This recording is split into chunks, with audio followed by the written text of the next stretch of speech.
I'm joined today by Tansy Hoskins, who's an activist and author of Stitched Up, the Anti-Capitalist Book of Fashion, which is a critical look at the practices of the modern fashion industry. I want to start first with globalization and exploitation, which are two things you talk about in the book. People probably in the US and the UK have a general understanding when they hear those terms that, oh, sweatshop labor, child labor, but that may be as far as their understanding of exploitation and globalization go. There's much more to it than that, isn't there? Yes, there certainly is. I mean, if you take a country like Bangladesh, globalization has meant the destruction of local traditional industries like fishing and farming, which has driven huge migration into the capital city, Dhaka, and into other sort of industrial hubs. So it's an entire process. And I guess, it's not just sort of the goods that we see traveling around the world. You also get migration of people going all around the world. So there's a great deal with globalization, and you get enormous globalized corporations which are acting globally. So borders don't play the role that they used to play. So capital is.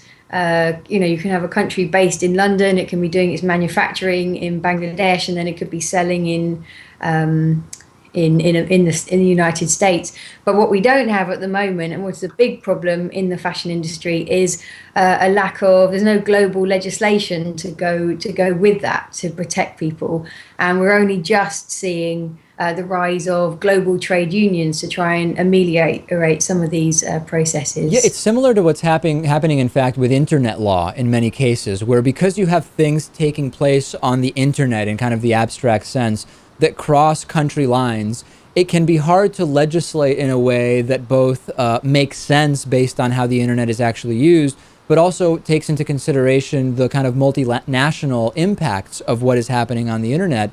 And similarly, when we have a situation where an American company, presumably American company, is sourcing their clothes from other countries where the labor practices may well be legal in that country, albeit unethical, how do you create a system of law that takes that into consideration, given that the eventual vendor of the clothing is in the United States, where those practices would be illegal? Yeah.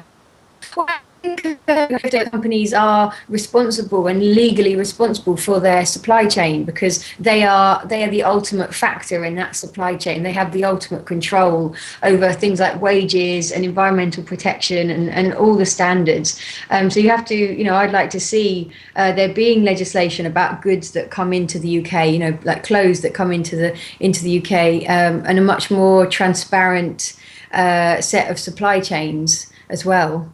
There's a movement here in the US, and I don't know if it also exists in the UK, which is that of produce locally, right? And sometimes the defenders of the globalized apparel status quo, so to speak, will say, well, if you think that American apparel white t-shirt is expensive now, just wait until it's produced here in the United States paying US minimum wages. How would you respond to someone who defends the status quo with that type of argument?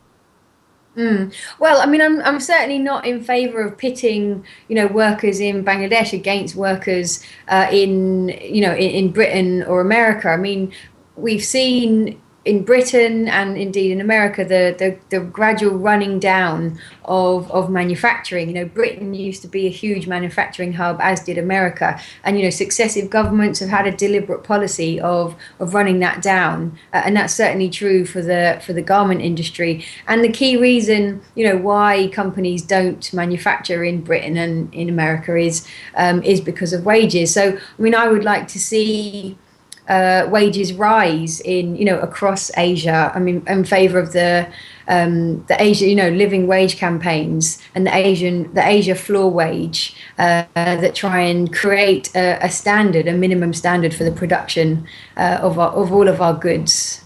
There's another kind of layer to this that for me only exacerbates the problems with the wages that are being paid to the workers in many of these countries. And maybe people don't know this, the margins on individual clothing items are just huge. I mean, people may not know that a luxury handbag sells for 10 to 12 times what it costs to produce. We're talking about 1,000 or 1,200% markup. I mean, many dresses and shirts are selling for exponentially more than what the cost is to produce.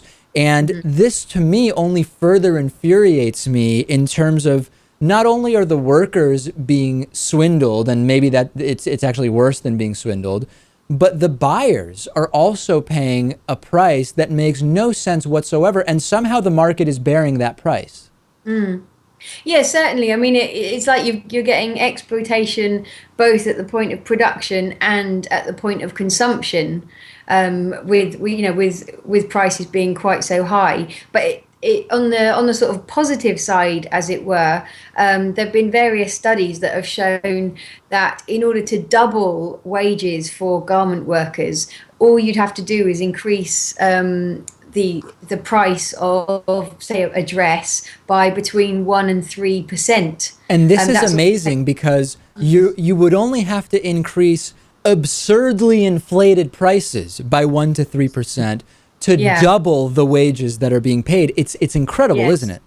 It is incredible, and it just shows just how greedy these corporations are. Companies like Burberry, which are billion dollar companies, or Marks and Spencers that makes over £600 million in profit every single year, and yet they won't pay a living wage either in Bangladesh or in the shops as well, in places like in London here. I would actually be much less offended by the prices that are charged by the companies if I knew that they valued the employees in a way that they really redistributed the profits to those employees in a significant way. In other words, I just don't want both being absurdly, embarrassingly overcharged for items I know cost a couple of dollars to produce, and knowing that the majority of that money is not going to the workers. Yeah, no, I mean, yes, I mean, I completely agree. It just shows, where the priorities of these companies are, which is, not with the people that are making them these gigantic profits. What clothing buying practices can the average person learn that can at least mitigate how much they're exacerbating this problem? And I word it that way because if you're buying clothing, it's difficult to not be a part of the problem at all, to completely remove yourself. But what advice can you give to people?